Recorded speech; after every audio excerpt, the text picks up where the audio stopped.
Hello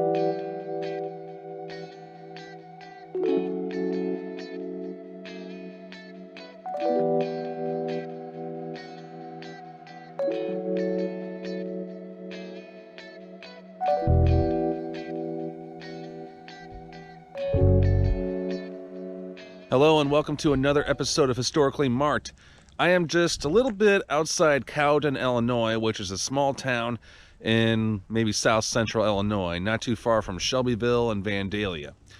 But I am in front of one of the 5 remaining historic covered bridges here in Illinois. And I know what you're probably thinking. I'm like, wow, are you obsessed with covered bridges? I mean, they're fascinating, but I'm not obsessed with them, but I think they're really cool to do episodes on. And I visited, I think, a couple of those already in this series. But this is one of the very few remaining from 19th century. And unfortunately, you can tell by its age, I mean, it has been restored, but unfortunately, it's been the subject of vandalism in recent years. I'll explain more about that. But there's a marker here erected by the Illinois State Historical Society. So I'll just go ahead and cut to the chase. Here we go.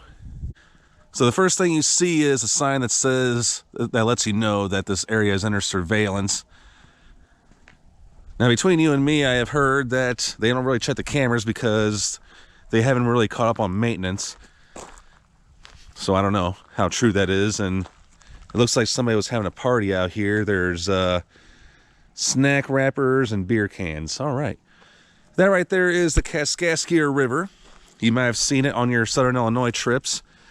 Takes you all the way to Kaskaskia, Illinois, near Chester. And that is a country road that takes you to other country roads that lead to Cowden.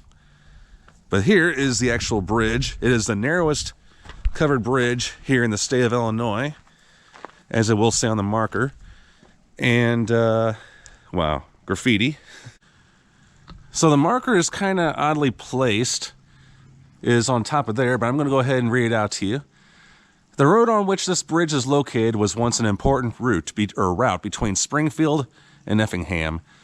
The bridge was completed in the autumn of 1868 at a cost of $2,500 and named for the owner of the first mill near here. It is the narrowest of all the covered bridges in Illinois, with a width of only 10 feet and 7 inches. It is 11 feet 4 inches high, and the siding stops before reaching the top chord to allow light to come in under the roof.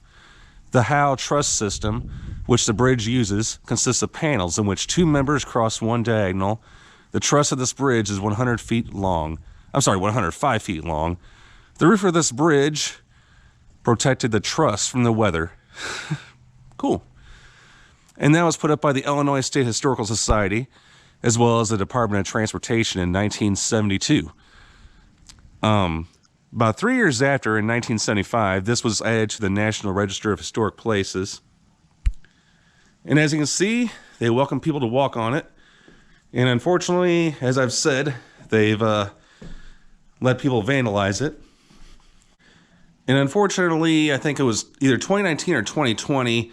They don't really know who it was, but I'm sure it was probably kids or maybe just somebody who was just angry, and they were actually starting a fire here on this bridge. But luckily, somebody was able to catch it on time and put it out, and instead of destroying the bridge. And wow, this is just 420. Okay, but how about some more factoids on this bridge? Now, this bridge was actually built in Michigan, and it was shipped here, I believe, by train to Shelbyville, which is about 12 miles north of here. And it was hauled to the river crossing by horse-drawn wagons. Of course, obviously, there was no cars back then. And speaking of which, cars, of course, are not allowed on here, but pedestrians are welcome. But like the marker says, at the time, the road the bridge carried was an important transportation corridor connecting Effingham, Springfield, and Taylorville, Illinois. And the mill, the Thompson Mill that was referred to, it was a corn mill and a sawmill, which operated from 1843 to 1914.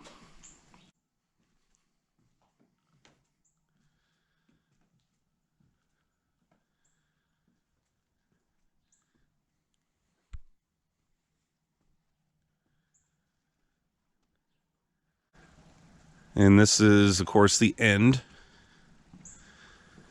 And maybe that's a trail or the ghost remains of a road, but that sign that I saw when I first entered here is, I'm guessing that's it. And, ooh, a stairwell. I wonder where that leads to. Probably to the river.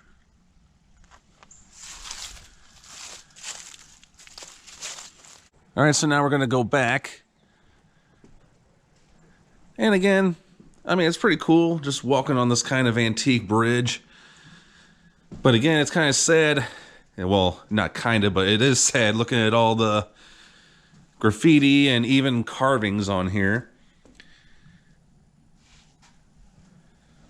But, you know, I mean, some people, you know, just have different priorities, or not people, but, you know, governments, be it the local level or state. Peace sign, okay. Gotta start somewhere, right?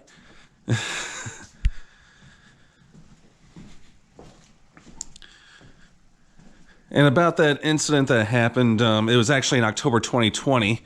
I just now looked it up because I figured I had to know the date.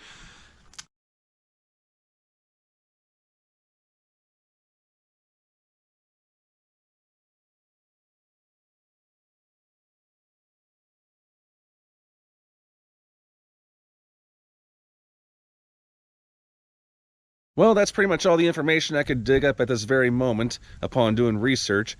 But it's so cool to, again, walk on covered bridges. And this is the 4th episode centered around that. So I hope you enjoyed it. And if you do ask the question, is it worth stopping here? It depends on what your level of interest is. I mean, it is pretty much out in the middle of nowhere. And it is kind of out of the way. Like, say if you're on Interstate 70, or let's just say if you're anywhere near Pana or Shelbyville, Illinois, then it's definitely worth it. So I am Jason for Historically Marked and outside Cowden, Illinois, signing off.